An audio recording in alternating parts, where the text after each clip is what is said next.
Dr. Craig, from your perspective, what is the significance of Jesus' resurrection?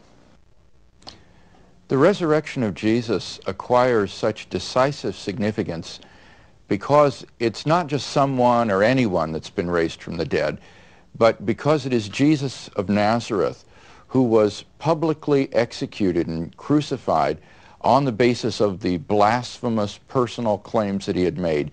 The resurrection of Jesus is significant because of the religio-historical context in which it occurred, namely Jesus' own unparalleled life, ministry, teachings, and personal claims to be the unique Son of God, the absolute revelation of God the Father to mankind, to be able to forgive sins, to stand and speak in God's place, to be the herald of the inbreaking kingdom of God. And I think that the resurrection of Jesus, coming at the climax to such a life and death, stands as God's vindication of those claims for which he was executed as a blasphemer. It is, as it were, a divine imprimatur that these claims are not blasphemous, but are justified, that they are correct, and are confirmed by the God of Israel who was allegedly blasphemed by Jesus. What did the Jews at the time believe about a physical resurrection?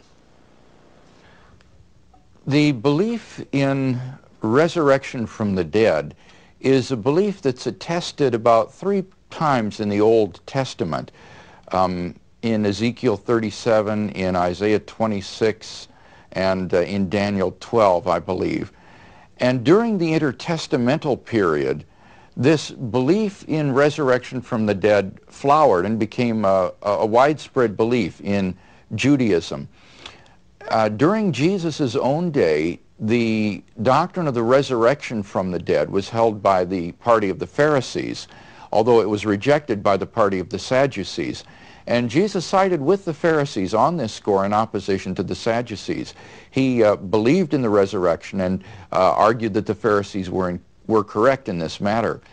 The Jewish belief in resurrection from the dead was always belief in a physical resurrection, that it was the material body that was raised. In fact, sometimes these could be grossly materialistic in nature in terms of actually assembling the original particles of the body to be raised again from the dead.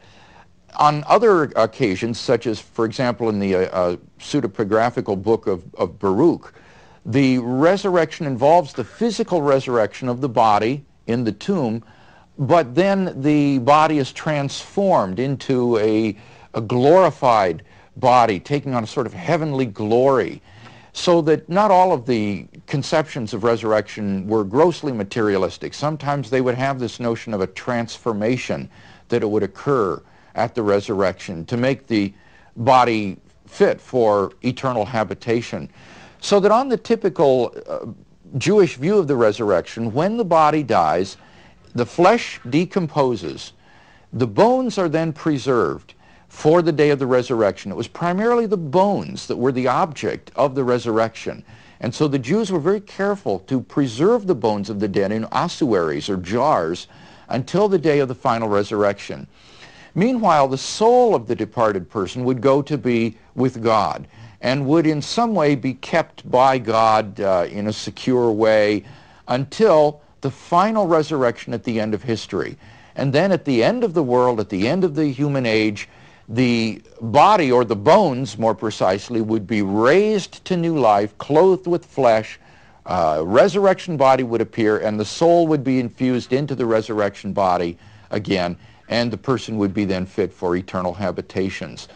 And it's interesting to notice that the Christian view of the resurrection, particularly as taught by Paul, is almost 100% similar to this Jewish concept of the resurrection, involving the departure of the soul to God, the body going back to the ground, being laid in the earth, and then the body in the grave being raised at the last day upon the return of Christ, and being reunited with the soul, and then being transformed into, or rising transformed from the dead to go into the new heavens and the new earth.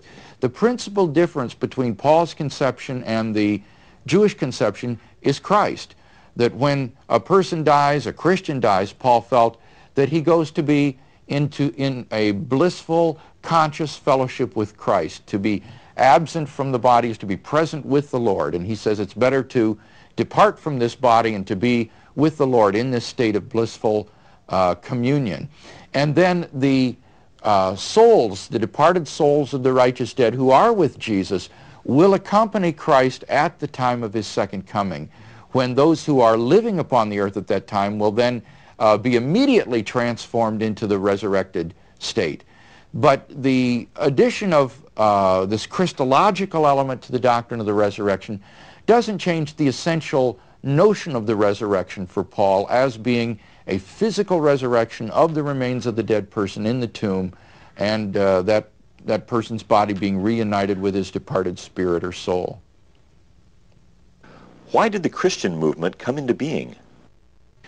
All scholars agree that the Christian faith, or the Christian movement, the way as it was called at the first, came into existence because the original disciples firmly and sincerely believed that God had raised Jesus from the dead. And they proclaimed this message everywhere that they went. Indeed, Christianity could not have come into existence without this prior belief. It's difficult to exaggerate what a disaster the crucifixion was for these first disciples. It didn't simply mean that their beloved master was dead and gone. It was far more than that. Under Old Testament law, anyone who was executed by hanging was literally under the curse of God. He was a man accursed by God. And the Jews applied this Deuteronomic passage to crucifixion as well. So that what the crucifixion of Jesus revealed, in effect, was that the Pharisees were right, after all. That for these 3 years, these disciples had been following a man under the malediction of God, a man who was a heretic, a Jewish schismatic, an accursed man. So that the crucifixion put a tremendous question mark behind everything that they had believed and trusted their lives to. And therefore the crucifixion for these disciples was literally a catastrophe. And the resurrection of Jesus is what enabled them to believe that Jesus was Messiah after all, that God had vindicated Jesus by raising him from the dead, despite the fact that the Jewish leaders had crucified him for blasphemy. It showed that his claims were true after all. So that without this prior belief in the resurrection of Jesus, the Christian movement could never have sprung into being. It could never have come to exist. So the question then becomes, well, where in the world did the disciples come up with this outlandish belief that God had raised Jesus from the dead? If you deny that Jesus really did rise from the dead, then you've got to explain the origin of the disciples' beliefs in terms of either Christian influences, pagan influences, or Jewish influences on them. Well, now, obviously, it couldn't have been the result of Christian influences for the simple reason that there wasn't any Christianity yet. Since the belief in Jesus' resurrection was foundational for Christianity, it cannot be explained as the later retrojection of the Christian church back into the records, because there wouldn't have been any Christian church had they not believed in the resurrection to begin with. But neither can it be plausibly explained from the side of pagan influences. Back around the turn of the century and the heyday of the so-called history of religion schools, many comparative religious scholars ransacked the literature of paganism and comparative religion to try to show parallels to certain Christian beliefs in other world religions, including beliefs like the resurrection. And some thought to explain the origin of the disciples' beliefs as the result of the influence of these pagan beliefs. The movement, however, soon collapsed, and this principally for two reasons. First of all, the parallels were spurious. The myths of dying and rising gods, such as Adonis and Osiris in pagan mythology, are not attached